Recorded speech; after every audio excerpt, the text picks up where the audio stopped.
بسم اللہ الرحمن الرحیم ایاک نعبد و ایاک نستعین۔ السلام علیکم ورحمۃ اللہ وبرکاتہ۔ اسلام آباد میں امریکہ اور ایران کے درمیان امن مذاکرات کی پہلی نشست جو تقریباً 2.5 گھنٹے تک جاری رہی ہے وہ اختتام پذیر ہوئی ہے۔ اس نشست میں کیا ہوا کسی کو پتہ نہیں ہے، ابھی تک کوئی پریس ریلیز جاری نہیں ہوا۔ مختلف صحافی جو رپورٹنگ کر رہے ہیں وہ بھی کچھ بھی نہیں جانتے اور امید اور مایوسی کے درمیان بیانات دا کر ثواب دارین حاصل کر رہے ہیں۔ میرا خاص موضوع رہے گا اس ولاگ میں، آپ کا اپنا چینل، آپ کی آواز، آپ کی امنگوں کا ترجمان، میں ہوں طارق خان۔ میرا سلام قبول کیجئے۔ اپنے موضوعات پر بات کرنے سے پہلے میری آپ سے یہ گزارش ہوگی، یہ آپ کا اپنا ڈیجیٹل پلیٹ فارم ہے۔ پاکستان میں وقت کے فرعونوں، وقت کے یزیدوں نے میرے جیسی آوازوں اور آپ کی سماعتوں کے درمیان جو ڈیجیٹل فائر وال لگائی ہے، اس کے اثرات کو زائل کرنے کے لیے ضرور اس چینل کو سبسکرائب بھی کیجئے، لائک بھی کیجئے، شیئر بھی کیجئے اور کومنٹ سیکشن میں اپنی رائے کا اظہار بھی ضرور کیا کریں۔ آپ کی رائے، آپ کے کومنٹس، آپ کا ہر حکم میرے لیے سر آنکھوں پر۔ جن دوستوں نے مجھے پہلے ہی سبسکرائب کر دیا ان کی محبتوں کا شکریہ، اور جنہوں نے نہیں کیا فوراً چینل کو سبسکرائب کر دیں۔ ایران اور امریکہ کے درمیان مذاکرات کا اب دوسرا دور شروع ہوا ہے۔ پہلے دور میں پہلی جو نشست ہوئی ہے تقریباً 2.5 گھنٹے، اس میں کیا کچھ ہوا کوئی پتہ نہیں ہے۔ مذاکرات شروع ہونے سے پہلے ایرانی وفد اور امریکی وفد نے پاکستان کے پردھان منتری میاں شریف شہباز سے بھی ایک ملاقات کی ہے۔ اس ملاقات میں کیا چیزیں ڈسکس ہوئیں اس حوالے سے بھی ابھی تک کوئی چینل کوئی خبر نہیں دے رہا۔ تصویریں چل رہی ہیں، بات کیا ہو رہی ہے کوئی نہیں جانتا۔ تو اس حوالے سے میں نے کہا شروع میں نہ اور ہاں کے درمیان کسی کیفیت ہے، آپ امید رکھ بھی سکتے ہیں اور امید نہیں بھی رکھ سکتے۔ ایک طرف جب یہ مذاکرات ہو رہے ہیں تو دوسری طرف ایک بہت ہی بڑی خبر ہے جو BBC.com پہ آ گئی ہے، اور وہ ہے پاکستان اور سعودی عرب کا گزشتہ سال ہونے والا معاہدہ۔ جب پاکستان کے وزیر اعظم اور پاکستان کا فیلڈ مارشل سعودی عرب گئے تھے تو وہاں شہزادہ محمد بن سلیمان کے ساتھ ایک معاہدہ ہوا تھا، جنگی معاہدہ ہوا تھا، دفاعی معاہدہ ہوا تھا کہ ایک ملک پر حملہ دوسرے ملک پر حملہ مانا جائے گا۔ اس حوالے سے اس بامی دفاعی معاہدے کے تحت پاکستان کے کچھ جنگی طیارے سعودی عرب پہنچے ہیں۔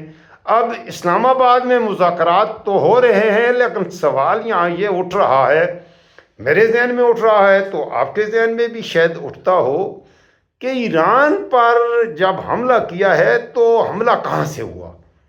ایران پر جتنے بھی حملے ہوئے ہیں اس کے لیے امریکہ نے جو اڈے استعمال کیے ہیں وہ یا تو سعودی عرب میں ہیں یا متحدہ عرب امارات میں ہیں، کچھ اڈے قطر میں ہیں، کویت میں ایک بہت بڑی ایئر بیس ہے، سعودی عرب میں تو 2-3 ہیں اور بحرین سے ہوئے ہیں۔ یہ 5-6 ملک ہیں جہاں سے امریکہ نے ایران پر سٹرائک کیا ہے۔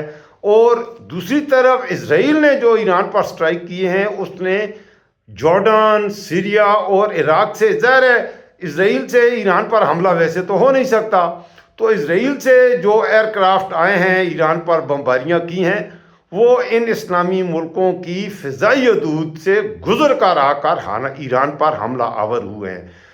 ایران نے جو اب جوابی کارروائیاں کی ہیں تو انہی برادر اسلامی ملکوں نے ایران پر یہ اعتراضات اٹھائے ہیں کہ اسرائیل پر حملے کے لیے اگر ایران سے کوئی میزائل جائے گا یا کوئی ایئر کرافٹ جائے گا، ایئر کرافٹ تو خیر ہے نہیں ہے، ایران کے پاس تو ڈرونز ہیں اور میزائل ہیں، تو انہوں نے ان میزائلز نے عراق پر سے، جارڈن سے یا سیریا سے گزر کر ہی اسرائیل پہنچنا ہے۔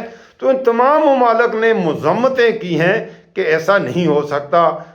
تو یہاں پر ایران پر جو حملے ہوئے ہیں، امریکہ اور اسرائیل نے جو حملے کیے ہیں اس میں ہمارے خلیجی برادر اسلامی ملکوں کی مکمل حمایت تھی، فیسیلیٹیٹ کیا ہے، اس میں بھی کوئی شک شبے کی بات نہیں۔ دوسری طرف ڈونلڈ ٹرمپ نے 2-3 بار یہ بات کہی ہے کہ ہمارے جو عرب دوست ہیں انہوں نے ہمیں کہا ہے کہ ہم تعاون کریں گے اور حملہ یہ بلکہ انہوں نے تو یہاں تک کہا ہے کہ عرب ملکوں نے کہا تھا کہ آپ نے ایران پر جو حملے کرنے ہیں اس پر اٹھنے والے خرچے بھی ہم دیں گے۔ اب ایک طرف پاکستان ایران کا بھی دوست ہے اور دوسری طرف ایران پر حملے کرنے والے جو ملک ہیں وہ بھی پاکستان کے برادر اسلامی ملک ہیں، تو پاکستان بیچارہ جس دلدل میں پھنسا ہے اب کرے تو کرے کیا۔ اب مذاکرات تو ہوئے ہیں، پاکستان کیا کر رہا ہے جی، مصالحت کار کا رول پلے کر رہا ہے، لیکن یہاں ایک اور بات ہے۔ اس کی مثال میں آپ کو یوں دوں گا کہ اگر دو لوگ آپس میں لڑ رہے ہیں اور نوبت یہاں تک پہنچی ہے کہ ایک دوسرے کے خون کے پیاسے ہیں، ایک کے ہاتھ میں بھی بندوق ہے اور اس کی انگلی ٹریگر پر ہے، اور دوسرے کے ہاتھ میں بھی بندوق ہے اور انگلی ٹریگر پر ہے، اور یہ بات ڈونلڈ ٹرمپ نے کہی بھی ہے کہ مذاکرات تو ہوں گے لیکن ہماری انگلی ٹریگر پر ہے۔ ٹھیک ہے جی، تو یہی بات ایران کی بھی ہے۔ ایران بھی جانتا ہے کہ اس سے پہلے بھی یہ مذاکرات کے نام سے مختلف کھٹ پتلی تماشے ہوئے ہیں۔ اچھا، کچھ دوست مائنڈ کرتے ہیں، میری نظر میں یہ میری ذاتی رائے ہے، میری رائے میں اسلام آباد میں بھی کھٹ پتلی تماشا ہے۔ کھٹ پتلی تماشے سے علاوہ ان مذاکرات کی کوئی حیثیت نہیں۔ اصل کہانی یوں ہے کہ امریکہ یہ جنگ ہار چکا ہے، بری طرح شکست کھائی ہے۔ امریکہ جو مقاصد لے کر آیا تھا اس جنگ میں، پہلی تو بات یہ ہے کہ امریکہ کے اندر بھی عوام کی اکثریت اس جنگ کی مخالف تھی، ایران پر حملہ آور ہونے کے حوالے سے، اور امریکہ کے جتنے اتحادی ملک ہیں انہوں نے بھی امریکہ کو سپورٹ نہیں کیا اس جنگ میں۔ اس جنگ میں انہوں نے امریکہ کی مخالفت کی، آسٹریلیا سے مخالفت ہوئی، بیلجیم سے، جرمنی سے، فرانس سے، انگلینڈ سے، ایون کہ انگلینڈ کو اور امریکہ کا تو بہت پکا پیچ ہے، بڑا پکا یارانہ ہے، اور جو بھی دنیا میں شیطانی کھیل کھیلنا ہوتا ہے مل جل کے کھیلتے ہیں۔ لیکن ایران پر حملے کے حوالے سے جو برٹش پرائم منسٹر سٹارمر ہے وہ بھی امریکہ کے ساتھ نہیں تھا، اس نے مخالفت کی تھی۔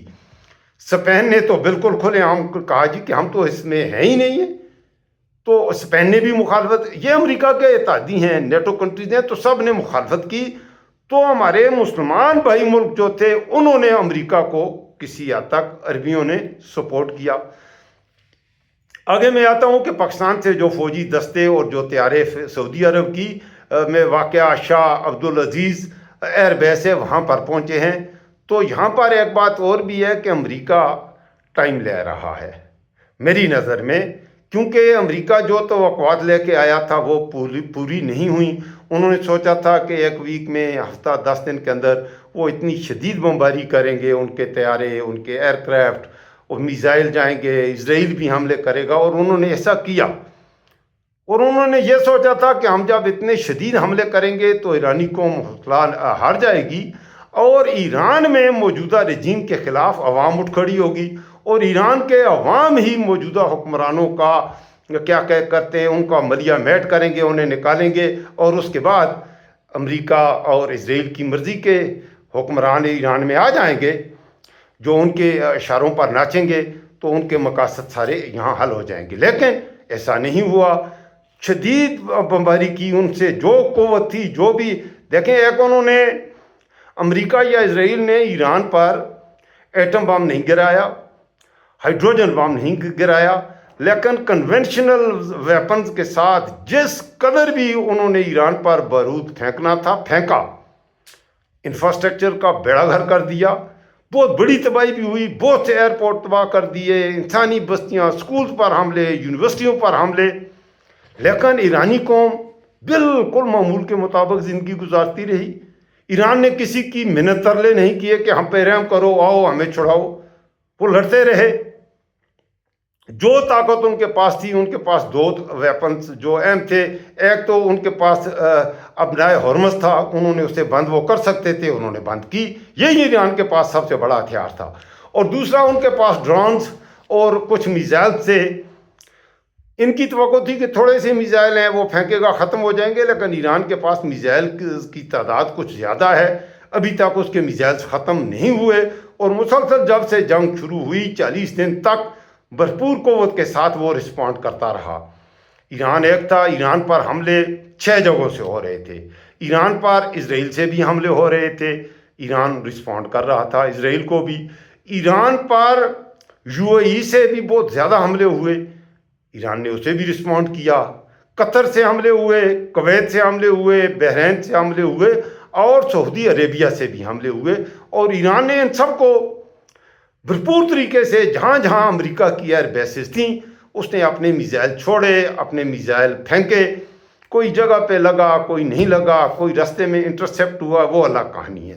بہرحال ایران نے بھرپور مقابلہ کیا۔ ایسے میں امریکہ جب 1 مہینے تک $200 ارب اس جنگ میں جھونکنے کے بعد امریکہ نے دیکھا کہ یہاں پر کامیابی کا ایک راستہ تو یہ ہے، یا تو امریکہ اپنی فوجیں، زمینی فوجیں ایران پہ اتارے۔ اب زمینی فوجیں جب ایران پہ اتارے گا تو ایران بہت بڑا ملک ہے، ایران کی بہت بڑی فوج ہے، تو وہاں پر تو آمنے سامنے کی جنگ ہوگی۔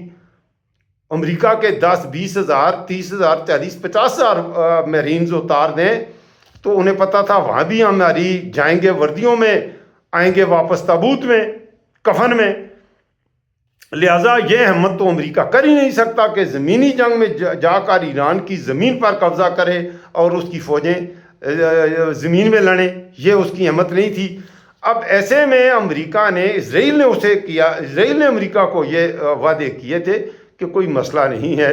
جب امریکہ اس آگ میں کودا تو اب پتہ چلا مسئلہ تو بھائی بڑا شدید ہے۔ اب امریکہ نے یہاں سے فرار کا راستہ تلاش کرنا تھا۔ اب دیکھیں، جب بہت سے کتے لڑ رہے ہوتے ہیں تو جس کتے نے مار کھانی ہوتی ہے، اس نے بھاگنا ہوتا ہے، تو وقتی طور پر وہ لیٹ جاتا ہے، ڈھیلا پڑ جاتا ہے اور راستہ تلاش کرتا ہے بھاگنے کا کہ میں شمال کی طرف بھاگوں، جنوب کی طرف، کہاں وہ کھڈا ہے جس سے بھاگ کر میں نکلوں۔ اب امریکہ بھی یہ راستے تلاش کر رہا ہے شکست کے بعد کہ میں بھاگوں تو بھاگوں کہاں سے۔ اب بھاگنے کا کوئی باعزت راستہ نہیں تھا، تو پھر اس نے اپنے پسندیدہ فیلڈ مارشل اور پاکستان کے پرپردھان منتری، جو کہ ڈونلڈ ٹرمپ سے بہت متاثر ہے، پاکستان کا شہباز شریف ڈونلڈ ٹرمپ سے اس قدر متاثر ہے کہ وہ تو ڈونلڈ ٹرمپ کو امن کا نوبل انعام دے رہا ہے۔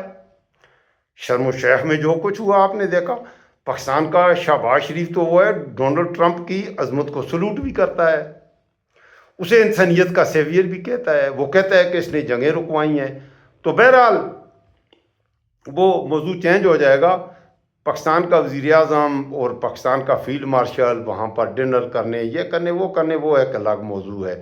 اس وقت ذرا ایران کی بات کرتے ہیں۔ تو پاکستان کو انہوں نے اس حوالے سے یہ کیا، بطور ٹول یوز کیا، یا جو بھی کہیں کہ آپ مذاکرات کرائیں، ہم آپ کے ساتھ۔ انہوں نے تو آنا ہی تھا بھاگنے کے لیے، انہوں نے یہ نہیں ہے کہ ہماری کوئی بہت بڑی یہ سفارتی کامیابی ہے جس طرح ہمارے یوٹیوبرز اور وہ کہہ رہے ہیں۔ سفارتی کامیابی تو یہ ہے کہ آپ اپنے ملک کے حالات کو درست کرو۔ سفارتی کامیابی یہ ہے کہ اسلامی دنیا کے ملک آپس میں دست و گریباں ہیں۔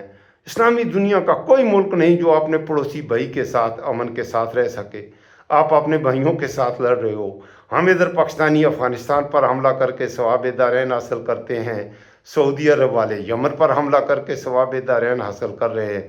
افریقہ کے ہمارے مسلمان بھائی جو ہیں وہ ایک دوسرے کے ساتھ، بلکہ ایون کہ غزہ میں جب اسرائیل نے پچھلے سال، انتہائی دکھ کی بات ہے، غزہ کے مظلوموں پر جب آگ برس رہی تھی تو ایجپٹ نے مصر کے ساتھ سرحدیں ملتی تھیں، تو انہوں نے اپنے زمینوں میں اپنے فلسطینی بھائیوں کو داخل نہیں ہونے دیا، اپنی زمین میں داخل نہیں ہونے دیا کہ ادھر اسرائیل اوپر سے بارود پھینک رہا ہے، وہیں مرو، ادھر نہیں آنا۔